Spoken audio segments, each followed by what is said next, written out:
Hello बच्चों, कैसे हैं आप लोग। आशा करता हूं कि आप सभी अच्छे होंगे, स्वस्थ होंगे और अच्छे से अपनी पढ़ाई कर रहे होंगे।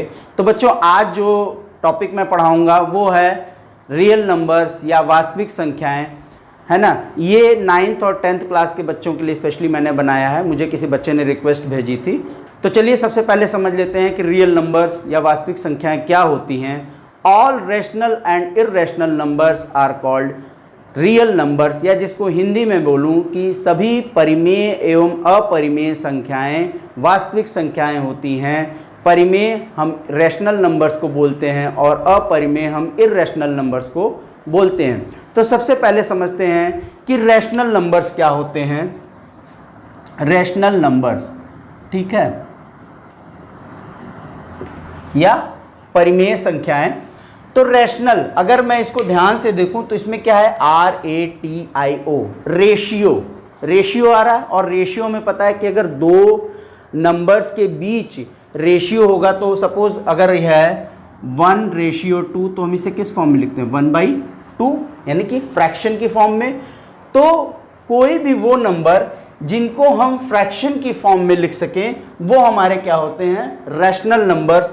जैसे है 3/4, 2/1, 1/1, 4/1, ये हमारे क्या है, रैशनल नंबर। अगर मैं इसका एक जनरलाइज्ड टर्म लिखूं तो for integer, if P and Q are integers, है ना, if P and Q are integers where Q is not equal to 0, then it is called a rational number. ठीक है, कोई भी नंबर अगर P/Q या फ्रैक्शन की फॉर्म में है तो उसे हम क्या बोलते हैं, रैशनल नंबर्स। हमारे जितने भी नंबर्स हैं, जैसे इंटीजर्स हैं, सपोज 1, 2, 3 पॉजिटिव इंटीजर्स, 4, 5, तो हम क्या लिख सकते हैं, 1/1, 2/1, 3/1, 4/1, 5/1। केवल Q is not equal to 0 होना चाहिए। तो ये हमारे क्या हो गए, रैशनल नंबर हो गए, है ना। तो चलिए अब समझते हैं आगे रैशनल नंबर्स के बारे में, कि जब हम इन रैशनल नंबर्स को डेसिमल, आपको पता ही होगा कि हम फ्रैक्शंस को डेसिमल नंबर्स में कन्वर्ट कर सकते हैं। सपोज जैसे मैं अगर कोई एग्जांपल लूं कि 7/3, तो 3 2 जा 6, आ गया 1, डेसिमल लगा दिया, यहाँ 0 बढ़ा दिया, 3 3 जा 9, फिर आया अगेन 1, फिर 0, फिर 3 3 जा 9, मतलब कि ये प्रोसीजर चलता रहेगा। तो ये टर्मिनेटिंग नहीं है। टर्मिनेटिंग क्या होगा कि अगर मैं डिवाइड करूं 7/2, तो 2 3 जा 6, 1 आ गया, डेसिमल लगा दिया, सॉरी यहाँ 0 आ गया, और 2 5 जा 10, मीन्स कि जहाँ रिमाइंडर 0 आ गया वो हमारा क्या हो जाता है, टर्मिनेटिंग। और जहां हमारा रिमाइंडर नहीं आ रहा है, सॉरी रिमाइंडर आ रहा है और सेम आ रहा है या कुछ भी आ रहा है, और वो टर्मिनेट, जो प्रोसीजर हम इसको डिवीजन, अगर हम इसको डिवीजन करते जाएं तो ये प्रोसीजर आई थिंक कि कभी ख़त्म नहीं होगा, एंड नहीं होगा इसका। तो ये हमारे क्या होते हैं, नॉन टर्मिनेटिंग, और ये क्या होते हैं, टर्मिनेटिंग। तो रैशनल नंबर्स हमारे क्या होते हैं, terminating decimals and non terminating but recurring या रिपीटिंग। देखिए इसमें नंबर एक, ये नंबर 3 नंबर है ना, हो सकते हैं एक से ज़्यादा भी नंबर्स रिपीट हो सकते हैं, यहाँ पर एक नंबर ही है। हाँ, इसको हम कैसे रिप्रेजेंट कर सकते हैं, 2.3 डॉट और 2.3, इस पर एक लाइन जिसको हम जिनकुलम बोलते हैं।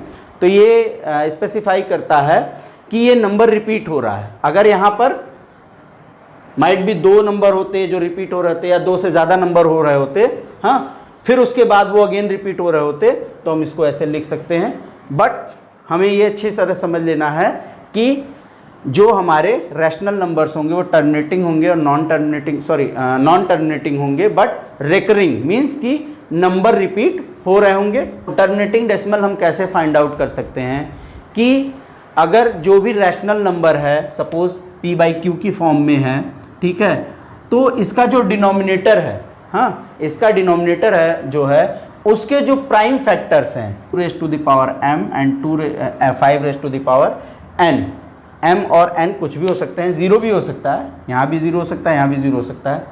तो मैं ये कह सकता हूँ कि कोई भी फ्रैक्शन टर्मिनेटिंग डेसिमल हो सकता है अगर उसके डिनोमिनेटर है ना, डिनोमिनेटर के जो प्राइम फैक्टर्स हैं वो 2 हो, 5 हो या 2 और 5 दोनों हो। इस बात को समझिएगा, 2 हो, 5 हो या 2 और 5 दोनों हो, यानी कि m की वैल्यू 0 भी हो सकती, 1 भी हो सकती, 2 भी हो सकती है और n की वैल्यू भी 0, 1, 2, 3 हो सकती है।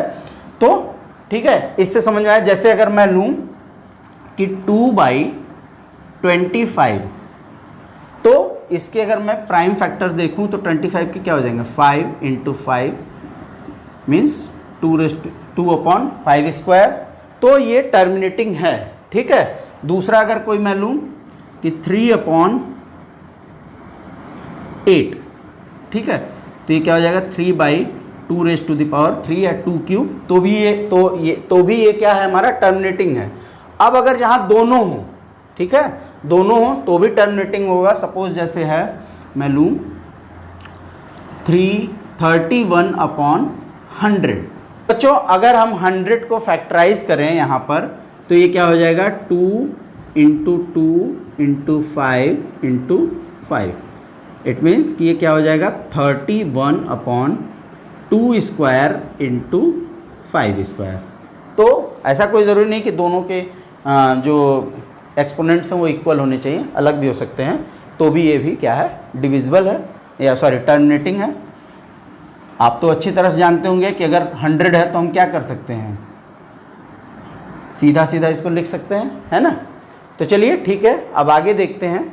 तो बच्चों अब देखते हैं कि इर्रेशनल नंबर्स क्या होते हैं। इर्रेशनल नंबर्स या जिनको हम बोलते हैं अपरिमेय संख्याएं, वे नंबर्स जो रैशनल नंबर्स नहीं हैं, वे सारे नंबर्स जो रैशनल नंबर्स नहीं हैं, इट मीन्स कि वे p/q की फॉर्म में नहीं रिप्रेजेंट किए जा सकते हैं, वो हमारे क्या होते हैं, इर्रेशनल नंबर्स, है ना। या जिसको हम आगे इसको और भी अच्छे से इलेबोरेट कर सकते हैं कि all non terminating and non repeating decimal numbers are called irrational numbers. जैसे √2, √3, √5, क्योंकि 4 अगर हम लेंगे तो √4 क्या हो जाएगा, इसकी वैल्यू 2 आ जाएगी, 2/1, ये रैशनल हो गया, ठीक है। फिर 6, ऐसे ही जो हमारे नंबर्स हैं ये क्या होते हैं, इर्रेशनल नंबर्स होते हैं। चलिए नेक्स्ट देखते हैं यूक्लिड्स डिवीज़न लेम्मा। एक मैथमेटिशियन थे जिन्होंने जिन्होंने डिवीज़न लेम्मा दिया। उनका ये स्टेटमेंट था कि अगर कोई दो पॉजिटिव इंटीजर्स हैं, let's say a and b and a is greater than b and a is divided by b, अगर a को b से डिवाइड किया जाता है, suppose a is divided by b and we get q and r as quotient and remainder, both are the positive integers q and r, ठीक है। तो इनके बीच रिलेशन क्या होगा, a = bq + r, where r is less than b and greater than or equal to 0, 0 के equal हो जाएगा तो हमारा डिवीज़न प्रोसीजर क्या हो जाएगा, एंड हो जाएगा। इसको फॉर एन एग्जांपल मैं देख लेता हूँ। सपोज है 25 को डिवाइड करते हैं हम 2 से, तो 2 × 1 = 2, सॉरी यहाँ आ गया 5, 2 × 2 = 4, 1 आ गया, फिर ये हमारा क्या आ गया, रिमाइंडर। तो मैं इसे कैसे लिख सकता हूँ, 25 = ठीक है, dividend = divisor into quotient 2 × 12 plus remainder, ठीक। तो बच्चों मैंने ये एक एग्जाम्पल लिया है, इसका हमें एचसीएफ निकालना है बाय डिवीज़न एल्गोरिथम। इन्होंने एल्गोरिथम बनाया था जिससे हम एचसीएफ निकाल सकते हैं। तो उस एल्गोरिथम में क्या था कि हम डिवाइड, सेम वही है कि हम डिवाइड करेंगे और जहाँ हमें रिमाइंडर 0 मिल जाएगा, ठीक है, तो उसका जो जिसको हम कह सकते हैं स्टेप का जो डिवाइज़र होगा वो हमारा क्या हो जाएगा, एचसीएफ हो जाएगा या जीसीडी हो जाएगा। तो पहले हम क्या करेंगे, 300 से 540 को डिवाइड करेंगे, तो 540 डिवाइडेड बाई 300, 1 टाइम गया, 0 4 240 ठीक है। फिर हम क्या करते थे, रिमाइंडर आया तो डिवाइज़र बन गया डिविडेंड और रिमाइंडर क्या बन गया डिवाइज़र, 1 टाइम जाएगा, क्या आ गया 60 आ गया। फिर ये इधर आ गया तो ये क्या हो जाएगा 240, ये 4 टाइम्स चला जाएगा 240। तो यहाँ पर हमारा जो रिमाइंडर 0 आ गया, तो लास्ट नॉन ज़ीरो रिमाइंडर वो हमारा क्या हो जाएगा SCF हो जाएगा। तो मैं लिख सकता हूँ SCF of 300 and 540 is equal to 60। अच्छा, एक चीज़ और मैं बताना चाहूँगा कि 300 540 का 60 है, अगर मैं इसको यहाँ से कवर अप कर दूँ, ठीक है, तो 240 और 300 इनका भी SCF क्या होगा 60 होगा। यानी कि इसको मैं क्या लिख सकता हूँ SCF of 200 and 40 and 300 is equal to 60, ठीक है। और फर्दर मैं ऊपर लिख दे रहा हूँ SCF of 60 and 240 will be equal to 60, ठीक है। क्योंकि अगर मैं इसको कवर अप करूं तो इनका 60 आ गया, इसको कवर अप करूं तो 60 आ गया, ठीक है। तो चलिए, ये हमारा जो हमने फाइंड आउट करना था, मेन तो हमारा ये था, ये तो मैंने बता दिया समझाने के लिए, ठीक है। तो SCF ऑफ 300 एंड 540 इज 60। अब जो हमारा SCF आया उससे हम इसको डिवाइड करेंगे। अगर ये टोटली डिविजिबल होगा तो हम क्या करेंगे, वो हमारा रिमाइंडर वो हमारा SCF तीनों का हो जाएगा, रिमाइंडर नहीं आता है तो पहले हम 60 से इसको डिवाइड करते हैं। 61 जा 60, 9 2 290, 4 जा 240, कितना आ गया 50 आ गया, ठीक है। अब रिमाइंडर आ गया नॉन ज़ीरो, ठीक है। अब हम क्या करेंगे, और रिमाइंडर इससे छोटा भी होना चाहिए, है ना, R is less than B, तो इससे छोटा भी है, अदरवाइज हमारी कैलकुलेशन ही गलत हो जाएगी, डिवीज़न, ठीक है। तो 51 जा 50, यहाँ पर क्या आ गया 10, और 10 से 50 को डिवाइड करेंगे तो 5 टाइम्स में ये 50 डिविजिबल, यहाँ रिमाइंडर हमारा 0 आ गया। तो लास्ट नॉन ज़ीरो रिमाइंडर क्या हो जाएगा SCF हो जाएगा। तो SCF of 60 and 890 is equal to 10, ठीक है। यहाँ पर हमारा 60 आ रहा था, है ना। 50 और 60 आप वैसे भी लिख सकते हो, SCF of 50 and 60 is 10, SCF of 10 and 50 is 10। तो जो हमारा इनके बाद जो आ रहा है वो हमारा क्या हो जाएगा, इन तीनों का SCF हो जाएगा। तो ये हो जाएगा हमारा SCF, HCF of 300 540 and 890 is equal to 10। जो एक क्वेश्चन है जिसको मैं सॉल्व करके दिखा देता हूँ, अक्सर ये प्रॉब्लम आती है, बच्चे थोड़ा सा कंफ्यूज हो जाते हैं। जैसा कि क्वेश्चन ये है कि show that any positive even integer is of the form 4q और 4q plus 2 where q is some integer. Means कि कोई पॉजिटिव इवन इंटीजर, धनात्मक सम पूर्णांक, ठीक है। तो इसको हम कैसे सॉल्व करेंगे, तो सबसे पहले हम देखते हैं कि बाय यूक्लिड्स डिवीजन एल्गोरिथम